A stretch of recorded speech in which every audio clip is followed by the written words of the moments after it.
Okay, so this is video 5. Okay, so mashallah subhanahu wa ta'ala, al-Kareem is the name, and this is refers to Ramadan Kareem when we say Ramadan Kareem. So mashallah subhanahu wa ta'ala, al-Kareem is just one of the 99 names of Allah subhanahu wa ta'ala. In English, mashallah, Allah subhanahu wa ta'ala, al-Kareem is a name of Allah subhanahu wa ta'ala that translates to represent generosity or generous. Thus, Ramadan Kareem is bestowing the hope that Allah subhanahu wa ta'ala will be generous upon the believers, right, during the holy month of Ramadan, right, the holy month of fasting, or represent as it's known as Siyam, right? Siyam is referred to as fasting. Now, you got to remember. Okay,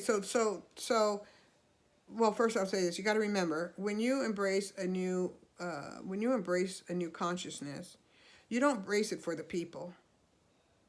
So if you embrace a new consciousness and the people are this or the people are that, you got to go with embrace it for the knowledge, the teaching, the truth in it, right? You got to embrace it, study it for the truth that it represents, right?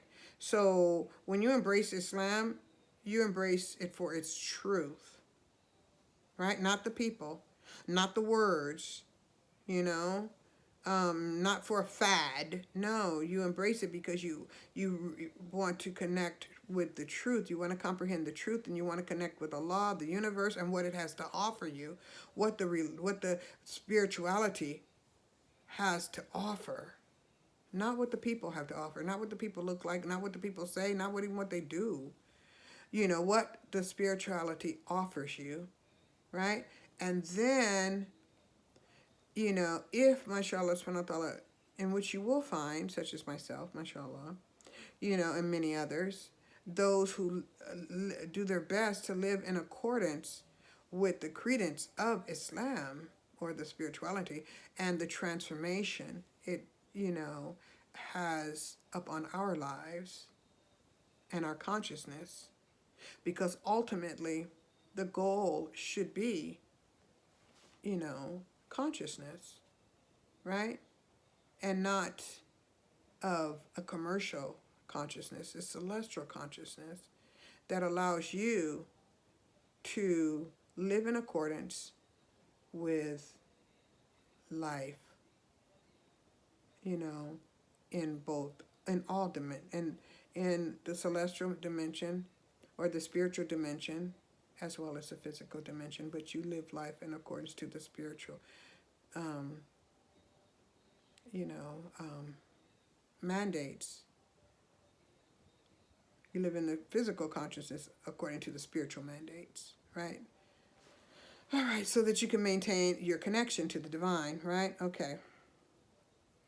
Now, so as I said, those who, no, we were at this one. Okay, so when one says, Ramadan Kareem, that's bestowing, bestowing the hope that Allah will show barakah, which is the favor of Allah upon one's life, for the sacrifices that they make during Ramadan. And the sacrifices that they make is doing the will, absolute will of Allah, the praying, the fasting, and not just fasting from food, but fasting from worldly kind of living a physical, living a life according to the commercial construct of the world. You're going to live more so, be conscious more so of the spiritual dimension of reality, and do your best to live in accordance to that, right?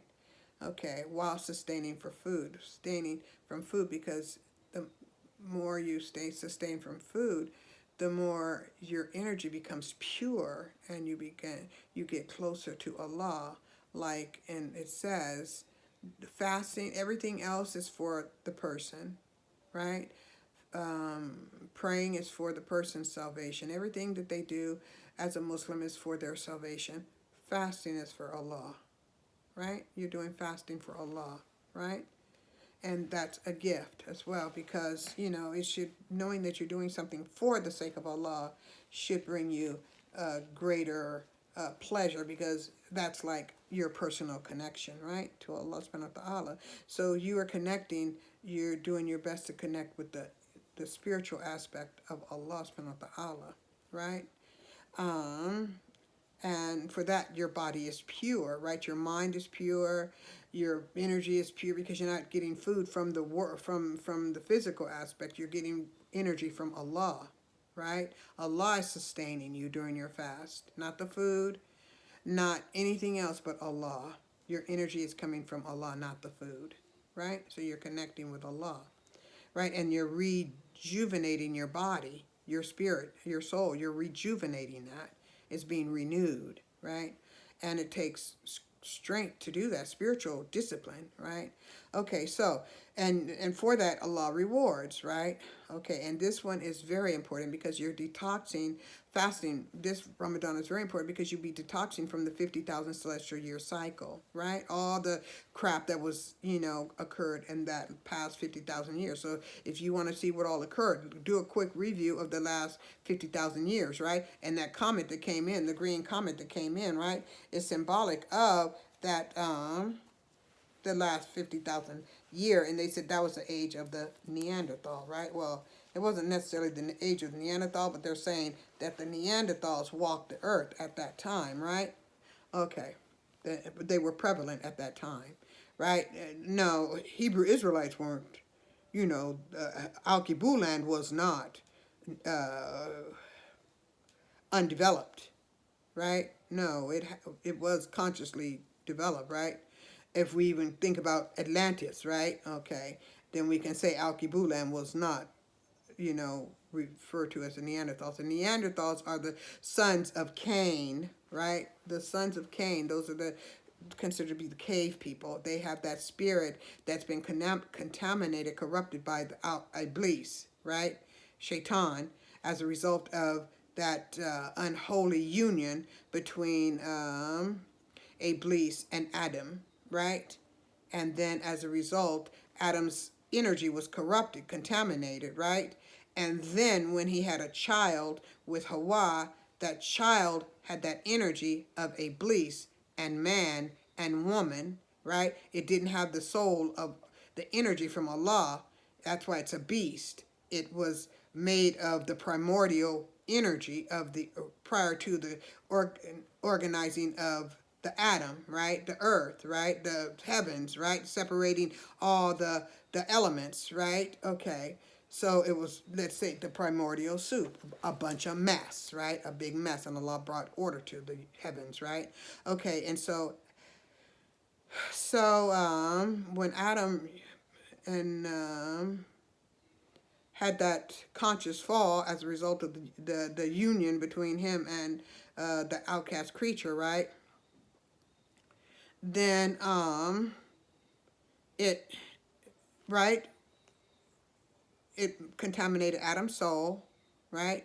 Put negativity where there was only positivity before, right? And thus negativity canceled out his positive energy, right? It canceled out the positive energy of his soul. So it's like he went dark, right? He lost his light, his consciousness, his mind, right? His awareness of himself, right? So now he was negative. So he had to, that's when they were placed on earth, right? And then lowered to the second dimension, because the earth was lowered. So the earth was lowered to the lower dimension, right, of the heavens, right? And then, so the earth being lowered, right? Then Adam, when he had his child, right, with Hawa, that child didn't have any positive energy other than from the mother, but it's right, other than from the mother. That's why protect the seed of the woman, right? So it didn't have any energy, any positive other than from the mother, right? And that was the neutron energy, right? And that's it's strong, powerful, the neutron. But as far as positive energy, not positive energy, but photonic energy, I would say, the man was to have that. So let's say interacting with that outcast creature took away his manhood, right? And so he became weak, right? Okay, so now when he had that child, with that energy, that photonic light, let's say, came from Allah, right? And that Allah gave him that. So now when he had that child didn't have that light from that positive energy from Allah. No. He had the negative energy. And what did he do? But he killed his brother, the second born, Abel, right? Because of jealousy, the same jealousy that his father had of Adam in the garden, which is what he calls robbed Adam of his manhood, right? His positive light, and turned him into negative and caused him to be removed from the garden, right? Because that negativity would have spread, just like it spread throughout the earth, right? Okay, so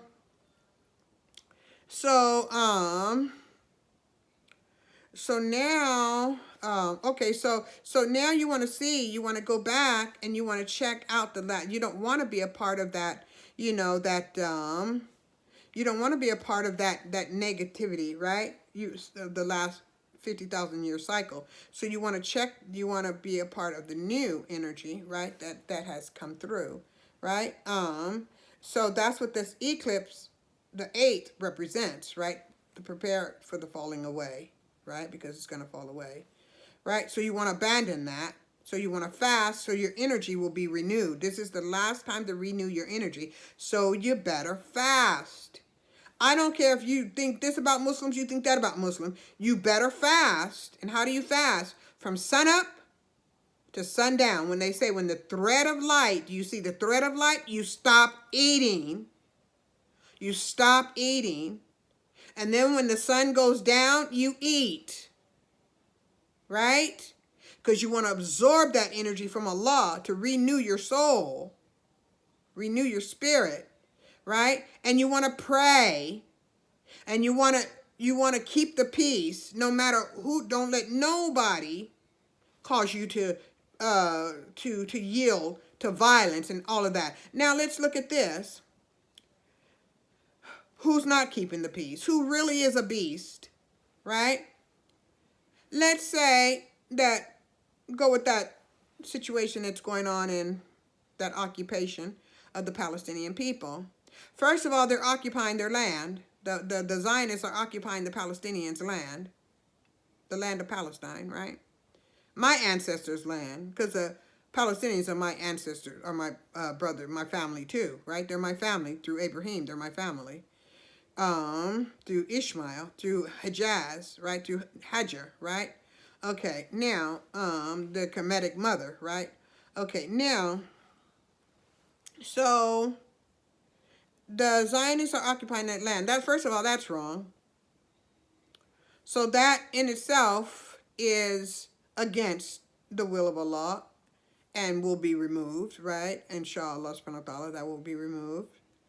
With the old 50,000 celestial year cycle. They're fighting it, right? That's why they want the all or nothing. They can't let their idea of supremacy go, especially when they think they came so far and the beast has fallen and they think the beast is with them. Now let's see who the beast is. Let's say Hamas killed 1,400 people. So killing 1,400 people constitutes them, the Zionists, to kill over 100,000 people. Makes them mad enough to kill over 100,000 people, mostly children, babies, mostly babies and young children who are already orphaned, right? Lead them to starving and no water, no food, no electricity, not allowing any humanitarian aid to get through them to save their life, bombing their hospitals, killing the doctors to prevent from them being helped. Bombing the refugee camps where they say they are to go. Digging up their dead. Digging up the remains of those who transitioned in their land. Bombing their homes. Making over 6 million people homeless. And threatening their lives for 1,400 people. And most of which the Zionists killed themselves. Right? Who's mad? If a person is that kind of mad, one would say they are possessed. Netanyahu is possessed by demons, and all those who support that activity and empathize with what the Ashkenazis are doing, the occupation of Palestine, my ancestral holy homeland, right? They are possessed as well. Joe Biden, a Zionist, he's possessed. Maybe that's why he's falling on stage from on stairs and off bicycles and can't speak too well and fumbling and all this kind of stuff, and walks all stiff, talks all stiff, because maybe he's possessed. Anybody who would say, okay, 1,400 people were killed, most of them by the Zionists themselves, right? And they knew that supposedly the attack was going to occur, but they did nothing about it. They wanted it to happen, right? And in response, they killed over 100,000 people, most of them children and babies and orphans already. Destroy all of their homes and their hospitals, their schools, their mosques, and all of this. Over 1,400 people, right? Now, I'm not saying those 1,400 people didn't have a right to live. No, I'm not saying that. I'm just looking at the dynamics of the situation. But certainly the occupation shouldn't be there, right? And that wouldn't place them in danger, right? Occupy somebody's house, they put themselves in danger, right? And I'm not ashamed for what I say, and nor am I going to recant what I say. I mean what I say. I know what I say, alhamdulillah, because it's right. You don't just go take somebody's house and kick them out, nekba, right? And call it a nekba, right? And then say, praise God, their God, right? Okay. So anyway, because God don't do stuff like that, right? Okay. Look how long Turtle Island's been occupied, right? As you see, Allah throwing sticks and stones and nekba. Well, they did have the Trail of Tears, right? But Allah didn't do that to the people who occupied this land. Right?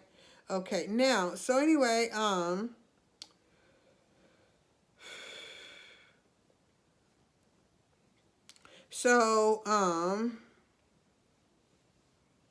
what I'm saying is those people who occupy Palestine, claiming God gave them that land and so forth, right? And so they have a right to do that to the people, right? Or to the people who really are indigenous to the land, right?